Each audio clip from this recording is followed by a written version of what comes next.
Caitlin Clark returned for the do-or-die matchup, and the New York Liberty threw everything they had at her, desperate to keep her from making one final run at the Commissioner's Cup. What Caitlin was about to unleash would silence every doubt, every argument, and every debate about who truly deserves the title of the greatest. The undefeated defending champions arrived locked in, chasing yet another win, but even they couldn't shake the tension. Caitlin Clark stood in their way. And she wasn't just any opponent, she was the opponent. Sabrina Ionescu, Breanna Stewart, they all felt the pressure. All of them feared the storm coming. All but Caitlin. Sabrina opened the scoring for New York, trying to set the tone. But Caitlin answered fast.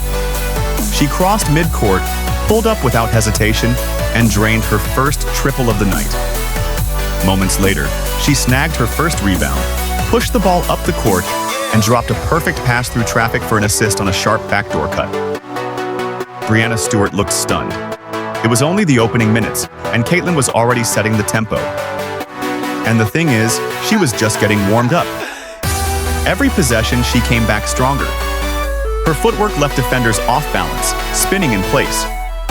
The scoreboard started ticking faster. Her vision on the floor, almost eerie. She wasn't just making passes, she was bending the court. A no-look, cross-angle feed that threaded through defenders with inch-perfect timing. Pure genius from a geometric standpoint. The Liberty tried to recalibrate, but it didn't matter. Caitlin Clark had already taken control of the game. Breanna Stewart, normally holding it down as a center or power forward, was now pushed out to the perimeter, desperately trying to contain the guards, hovering high on the floor in hopes of forcing turnovers and converting them into fast break points.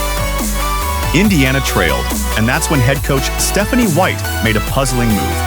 She pulled Caitlin Clark from the game. It felt like sabotage. Who benches their best player in a must-win final? This was the Commissioner's Cup on the line. Yet Stephanie seemed married to her rigid, outdated minutes restriction plan. With Caitlin sidelined, Indiana fell apart. The offense collapsed into chaos. No rhythm, no structure, no vision.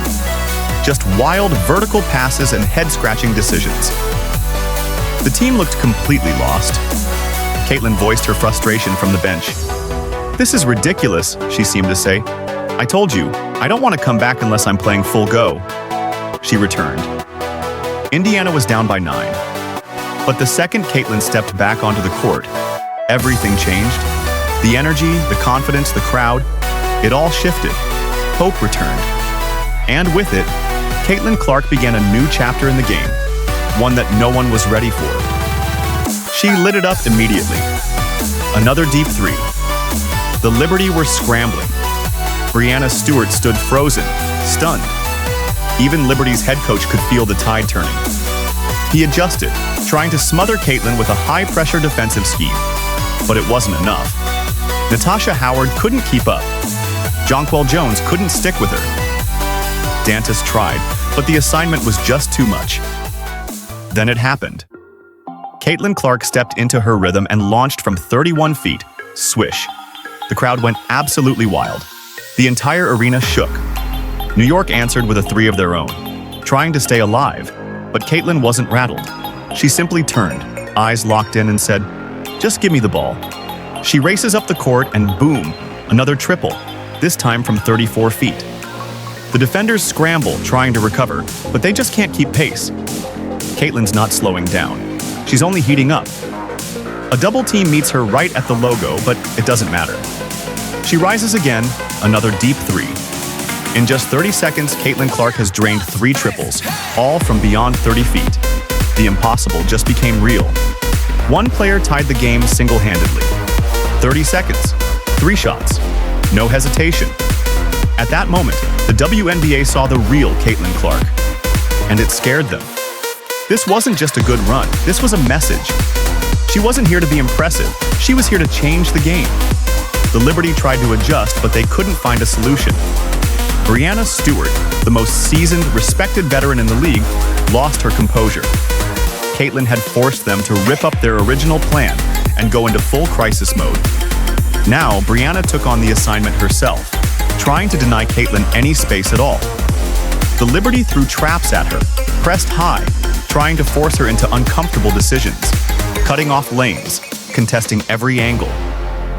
But Caitlin never flinched. She didn't need space. She created it. Even with Breanna draped over her, Caitlin found her rhythm and pulled up again. This time, it rimmed out. Stewart capitalized and scored the last bucket of the quarter. A small moment of relief for New York, but it wouldn't last. Caitlin was gassed. 2 weeks away from basketball had taken a toll, but when Indiana needed her, she didn't even think twice. She got the call, and she answered. Back on the floor in the second quarter, Caitlin wasted no time. She opened with yet another three. And just like that, Indiana took the lead for the first time all game. Sabrina tried to shift the momentum with a clean response, putting up points for the Liberty. But Caitlin wasn't letting go of the reins. She immediately fired back with a sharp assist, slicing through the defense with ease. Then she attacked again. And just like that, the Liberty were rattled all over again. Every time she touched the ball, panic spread across New York's defense. They simply had no answer for her, not today. Caitlin went to the bench briefly, and instantly, Indiana's rhythm dipped. The offense sputtered. So, she came back in because she had to. Breanna Stewart narrowed the gap, and suddenly, it was face-to-face again. Stewart versus Clark. Caitlin answered the challenge with ice in her veins. Another deep three. Swish. She turned to Stewie and let her know directly. Nothing's stopping me today. Desperate, the Liberty switched strategies again. This time, they put their tallest defender, their center, on Caitlin, hoping to use sheer size to disrupt her rhythm. But even that didn't work. Caitlin kept drilling threes like nothing changed. The Liberty's entire defense began shadowing her across the court, but Caitlin used their overcommitment against them. A fake glance one way, then a quick no-look past the other. Bang. Sophie Cunningham nailed the triple. Breanna Stewart fought back with a score of her own, but before she could even settle back into position, Caitlin dropped another pinpoint assist. She wasn't just playing well, she was leading. She was the engine, the heartbeat, the voice keeping Indiana locked in. You could hear it in her tone. We win today. We're in the Commissioner's Cup final. We have to win today. Not even the referees could slow her down. Whistles came and went, but Caitlin stayed locked in. She was playing the most complete, dominant game of her WNBA career. Sabrina stepped back to the line, calmly sank both free throws. But all eyes stayed on Sophie, standing at the arc, holding the ball, searching for Caitlin Clark. And now, it wasn't just Liberty defenders trying to deny her the ball. It felt like the entire city of New York was trying to guard Caitlin Clark. Every pass, every movement, swarmed. But what Caitlin did next left everyone in disbelief.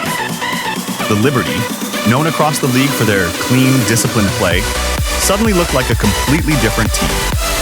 They'd turned into the WNBA's version of the World Wrestling Federation, getting physical, a little reckless, even throwing in some Mike Tyson-style elbows. They were desperate, and it showed. Breanna Stewart tied the game, trying to rally her squad.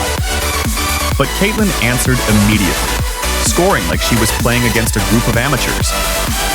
She wasn't fazed.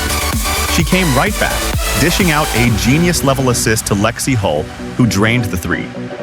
Caitlin had shredded the Liberty's defense. Her court vision was off the charts, surveying the chaos, threading perfect passes, then drilling another three herself. She was shooting from deep with more consistency than some players make layups. This wasn't just a strong showing. This was the best half of basketball Caitlin Clark had ever played in her entire career. When the third quarter began, the Liberty came out swinging, aggressive and explosive, trying to take back control. They landed some big shots and momentarily reclaimed the lead, but it didn't last. Caitlin sparked the comeback. She didn't wait, didn't hesitate.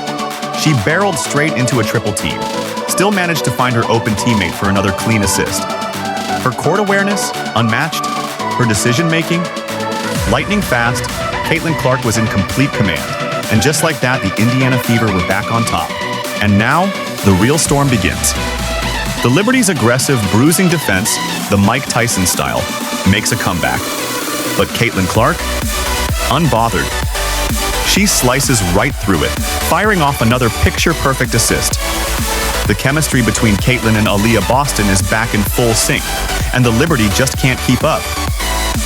Caitlin attacks again, draws another foul. They're throwing everything at her. Body checks, traps, fouls, whatever it takes. But it's not working. Just watch her read the floor. She scans, points Kelsey Mitchell toward the open spot, and boom, another three. Next play, she drives and leaves her defender flailing into empty space. It's a 14-0 run for the Indiana Fever. The Liberty are reeling. Breanna Stewart manages to hit one free throw to momentarily stop the bleeding, but Caitlin answers instantly. Another three. And this one looks so easy it might as well be a free throw. The crowd is stunned. The arena doesn't know what it's witnessing. Caitlin Clark is doing the impossible, and doing it like she's done it 1,000 times before. Stewart looks defeated. She's out of options. Caitlin's already dropped 30 points, 7 threes and counting, and she's still going, floating like a butterfly, stinging like a bee. Even as she torches New York, she's still calling for more from her teammates, demanding focus, demanding precision. The battle rages on. Caitlin isolates her defender and takes her on a guided tour of the court. The defender gets lost, completely disoriented, and Caitlin finishes with ease. Another fresh batch of Liberty defenders checks in. It doesn't matter. Nothing's working. The Liberty are unraveling. Meanwhile, Caitlin Clark, she's still rising, still dominating. And now, she's just one game away from leading the Indiana Fever straight to the Commissioner's Cup final. Caitlin Clark's performance wasn't just remarkable, it was historic. From deep threes to impossible assists, from absorbing contact to breaking down the league's top defense, she delivered the kind of game that defines legacies. The Liberty, despite their talent, had no answer. Not Sabrina, not Stewart, not their tallest defenders, not even their most aggressive tactics. Caitlin dismantled it all with poise, precision, and fire. What we witnessed wasn't just a win, it was a statement. Caitlin Clark isn't coming for the WNBA. She's already here and she's changing everything. If you enjoyed watching this rise in real time, make sure to hit that like button, drop your thoughts in the comments, and subscribe for more in-depth breakdowns and stories from the heart of the game. This is just the beginning. Caitlin Clark is rewriting the rules, one game at a time.